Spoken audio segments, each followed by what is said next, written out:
Nexon YouTube channel நேயர்கள் அனைவர்களுக்கும் என் வணக்கத்தையும் வாழ்த்துக்களையும் நன்றியும் தெரிவித்துக் கொண்டு நான் உங்கள் குரு மணிகண்டன், கேரளா பாலக்காடு ஜோதிடர். ஜோதிடம் பார்க்கவும், ஜோதிடத்தில் உங்கள் விதிகளின் சூட்சுமத்தை இயக்கவும் ஜாதகம் பார்க்கறதுக்கு தொடர்பு கொள்ளலாம். நாம இப்ப பார்க்கக்கூடிய பதிவு என்னன்னு பாத்தீங்கன்னா, அதாவது பங்குனி மாதம் சிம்மம் ராசிக்கு எப்படி பலன் இருக்கும் அப்படின்னு தான் பார்க்க போறோம். ஓம் ஹங்கும் மகா கணபதே நமக. ஓம் ஹங்கும் மகா கணபதே நமக. ஓம் ஹங்கும் மகா கணபதே நமக. நவகோள்கள் நத்துணையாக, உபகோள்கள் உற்ற துணையாக, அதிதேவதைகள் ஆசீர்வாதம் செய்ய எல்லாருக்கும் எல்லா நலமும் பலமும் கிடைக்கட்டும். இப்போது நாம பார்க்கக்கூடிய பதிவு பங்குனி மாதம் சிம்மம் ராசிக்கு என்ன சிறப்பு இருக்கும் அப்படின்னு தான் பார்க்க போறோம். அப்போ சிம்ம ராசிக்கு இந்த மாத கதாநாயகர்களாக சூரியனும் சுக்கிரனுமே வராங்க. இந்த சூரியனும் சுக்கிரனும் ராசிக்கு 8ஆம் இடத்தில் போய் இந்த மாதம் இருக்கிறார்கள். அதாவது கெட்டவனுக்கு கிட்டிடும் ராஜயோகம், கெட்டவன் கெட்டிடில் கிட்டிடும் ராஜயோகம். இந்த ரெண்டுமே ஒரு பழமொழி இருக்கு.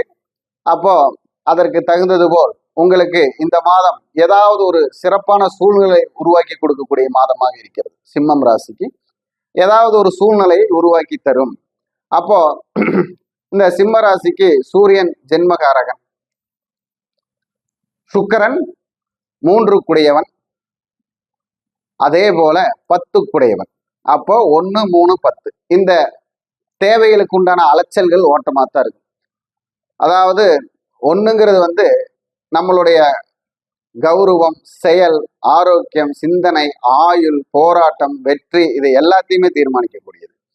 அதே போல 3ங்கிறது அதே போல நம்மளுடைய முயற்சி, நம் உறவு, நம்மளுடைய சகோதரம், நம்மளுடைய அதாவது இணைவுகள், கம்யூனிகேஷன் சொல்லக்கூடிய இணைவுகள், இந்த மாதிரி விஷயத்தையெல்லாம் சொல்லக்கூடியது.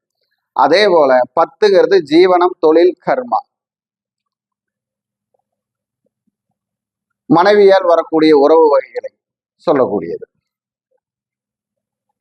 அப்போ இந்த விஷயங்களில் எல்லாம் நமக்கு பாத்தீங்கன்னா ஏதாவது ஒரு நல்ல மாற்றங்கள் நடக்கும் அப்படின்னு சொல்லலாம். ஏதாவது ஒரு உதவி மாற்றங்கள் வரக்கூடிய நேரமாக இந்த பங்குனி மாதம் இருக்கிறது அப்படின்னு சொல்லலாம். அப்போ சிம்ம ராசிக்கு கதாநாயகனாக இருக்கக்கூடிய சூரியன் என்ன செய்கிறார் அப்படின்னு பாத்தீங்கன்னா, இந்த மாதம் ஒரு அரசாங்கப்பட்ட அதிகாரம் சம்பந்தப்பட்ட டாக்குமெண்ட் சம்பந்தப்பட்ட பேப்பர் சம்பந்தப்பட்ட விஷயங்கள், ஏதாவது அப்ளிகேஷன், படிப்புக்கு அப்ளிகேஷன், இந்த மாதிரி விஷயத்தில எல்லாம் உங்களுக்கு ஒரு உதவி செய்ய போகிறார். இல்லைன்னா அதுக்கு உண்டான உதவியை உண்டாக்குவார். அதே போல 3ஆம் இடத்துக்கு உண்டான சுக்கிரன் உங்களுடைய அதாவது என்ன சொல்லலாம், ஒரு மணமகள் தேடும் அமைப்பு, புதிய வண்டி வாகனம் வாங்கக்கூடிய எண்ணத்தை செயல்படுத்துவது, இல்லையா வண்டி வாகனங்களை போய் சரி செய்வது, கைவினை பொருட்கள், கலைப்பொருட்கள், கலை சம்பந்தப்பட்ட விஷயத்துல புதிய உறவுகளை சேர்த்துதல், இந்த மாதிரி பல விஷயங்களிலும் தன் இரத்தத்தால் உண்டான சகோதர சகோதரிகள், தன் இரத்தத்தால் உண்டான குழந்தைகள், தன் இரத்த உறவுகள், இரத்தத்தால் உண்டான குழந்தைகள், அவர்களால் ஏதாவது ஒரு நல்ல ஒரு பேர் வாங்கிறது, நல்ல ஒரு முயற்சிக்கு வர்றது, இந்த மாதிரி ஒரு சூழ்நிலை ஏதாவது ஒன்று உருவாக்கக்கூடிய சக்தி இந்த சிம்ம ராசிக்கு நடக்கும் பங்குனி மாதம். அதே போல் மனம் துவண்டு கிடந்தவர்களுக்கு ஒரு துவையல் போல் ஏதாவது ஒரு துருப்புச்சீட்டு கிடைக்கும். அப்போ சிம்ம ராசிக்கு ஏதாவது ஒரு செயல்பாட்டில் வெற்றி இருக்கும் அப்படின்னு சொல்லலாம். அப்போ இந்த 8ஆம் இடங்கிறதுனால இதுவரை நமக்கு பட்ட அவமானங்களுக்கு ஒரு நல்ல தீர்மானங்கள் கிடைக்கக்கூடிய வழி இருக்கிறது. இழப்புகளை நம்ம மீண்டும் எதிர்கொண்டு அதை நம் பக்கம் திருப்பக்கூடிய சக்தி கிடைப்பதற்கு ஏதாவது ஒரு வாய்ப்பை உருவாக்கக்கூடிய மாதமாக இந்த மாதம் உங்களுக்கு ஒரு உறுதுணை செய்யும். இது எல்லாமே அவரவர் சுயஜாதக பிரகாரம் நடக்கக்கூடிய தசாபுத்தி அந்தரங்களும் தீர்மானிக்கும். இருந்தாலும் இந்த நல்லதுல ஏதாவது ஒரு நல்லது அவங்களுக்கு வரக்கூடிய வாய்ப்பு இருக்குது அப்படின்னு நம்ம சொல்லலாம்.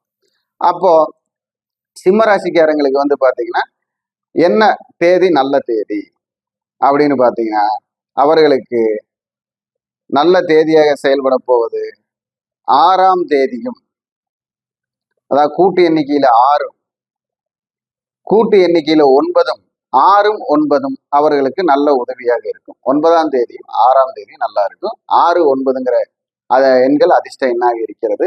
அவர்களுக்கு அதாவது நம்ம என்ன கலர் அவர்களுக்கு திருப்தியை தரும் அப்படின்னு பார்த்தீங்கன்னா, இளம் சிவப்பு.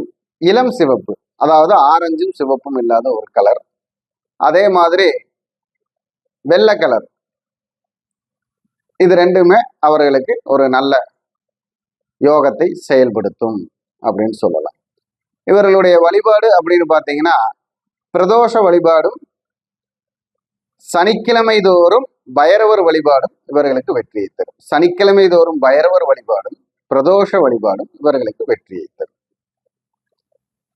வணக்கம். வாழ்க வளமுடன். வாழ்க வையகம்.